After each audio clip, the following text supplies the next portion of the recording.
हाय दोस्तों, नमस्कार। आपका स्वागत है न्यू ब्लॉग में। आज मैं अपने गांव के पास एक दूसरे गांव में आया हूं जिसका नाम है डुमरिया। स्पेशली यहां पे मैं एक खास काम के लिए आया था। कुछ दरवाजे का काम था, दरवाजा टूट गया था तो उसकी रिपेयरिंग के लिए मैं यहाँ पे आया हूँ।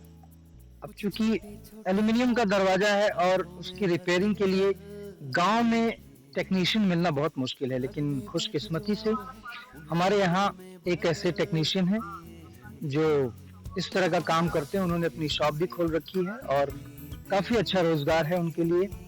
उनके परिवार के जीने खाने के लिए बहुत ही अच्छा है और वो बहुत ही स्किलफुल लेबरर हैं, बहुत ही स्किलफुल टेक्नीशियन हैं। अपना काम बहुत ही ईमानदारी से, बहुत अच्छे से करते हैं।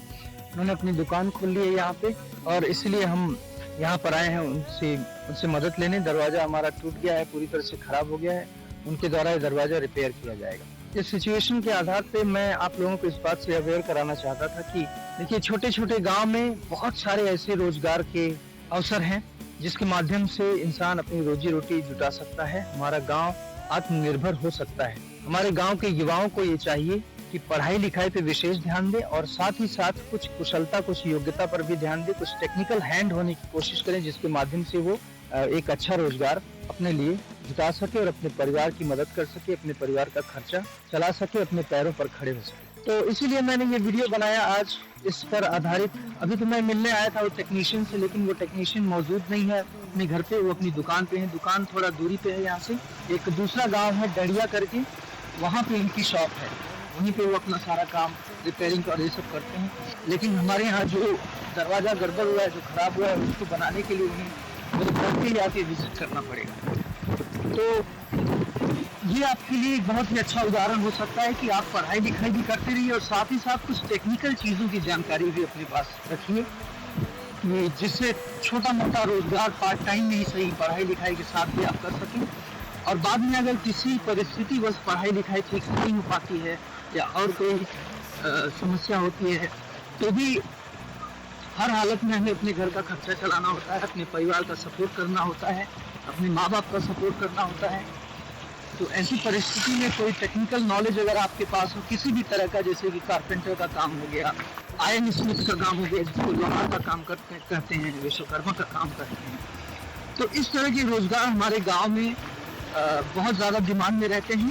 कुछ कारीगर लोग 2, 4, 10, 20 कारीगर लोग चाहें तो एक खास क्षेत्र में अपना करियर, अपना व्यावसायिक जीवन उससे चला सकते हैं, तो पैसे कमा सकते हैं इज्जत से और अपने परिवार का भरण पोषण कर सकते हैं, उन्हें सपोर्ट कर सकते हैं। तो इसीलिए मैं सोचा था कि आज वो कारीगर से आपको मिलवाऊंगा और उनसे बातचीत होगी, एक छोटा सा इंटरव्यू होगा कि वो अपना काम कारीगर है नहीं, कारीगर वाला काम बंद कर दिए, वो बर्तन का दुकान था।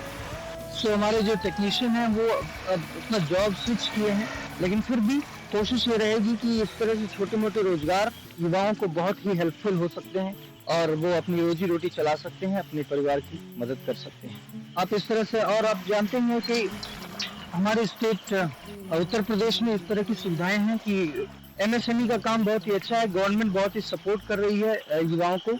एमएसएमई में होता है कि M for micro, S for small, M for medium enterprises. तो छोटे लघु उद्योग, कुटीर उद्योग के लिए बहुत ही सहयोग कर रही है गवर्नमेंट, सब्सिडी भी मिल रही है, काफ़ी मदद कर रही है, गांव में रोजगार के लिए सपोर्ट कर रही है, युवाओं को प्रेरित कर रही है। तो इन सब चीज़ों का ध्यान रखते हुए अगर आप छोटे मोटे टेक्निकल बिजनेस, टेक्निकल हैंड होने की कोशिश करते हैं तो बहुत ही हेल्पफुल होगा आपके लिए। मैं वो टेक्नीशियन से ज़रूर मिलाऊंगा, हो सके कि आप उससे इंस्पायर हों। अगर आप उस तरह के काम में रुचि रखते हैं, एल्यूमिनियम और मेटल के काम में रुचि रखते हैं, उससे कुछ घरेलू ज़रूरी चीज़ें बनाने में रुचि रखते हैं, तो वो शायद आपके लिए मददगार साबित हो।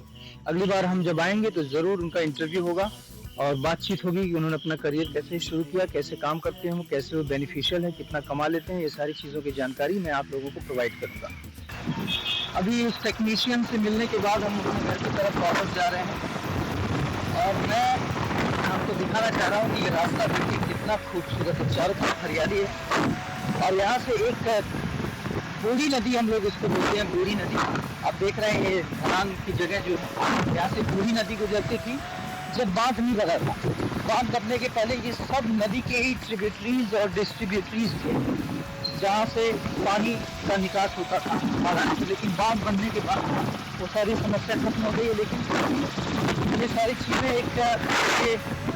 ये नदी जो पुरानी नदी है अभी एक झील बन के रही है, क्योंकि नदी से डायरेक्ट कनेक्शन इसका टूट गया है और बांध बनने की वजह से नदी का कोई पानी इसके साथ टच नहीं रहता। जब बांध टूट जाता है कभी कभी और ज़्यादा पानी भर जाता है, तब अगर गांव में पानी आता है तो वो इससे कनेक्ट होकर पानी का डिस्चार्ज हो जाता है। आप देख सकते हैं, ये देखिए, तो अभी पूरी राहत है समझ लीजिए।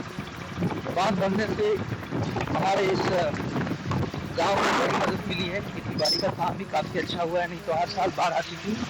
आज भी बहुत सारे लोग हैं, कुछ ऐसे गांव भी हैं जो बाढ़ के उस पार बसे हुए हैं, वहाँ पर लोग रहते हैं, तो हर साल वहाँ पे बाढ़ आती है। लेकिन अब हमारा गांव बाढ़ के इस पार आ गया है, जहाँ से नदी का कनेक्शन पूरी तरह से टूट गया है। फिर जल्दी आपको कुछ ऐसी खास जानकारी और इंटरेस्टिंग सीनरीज के साथ मिलते हैं नए वीडियो में। तब तक के लिए दोस्तों बहुत बहुत धन्यवाद आपके कीमती समय के लिए। भविष्य में जब इंटरव्यू होगा तो उसका वीडियो हम जरूर डालेंगे।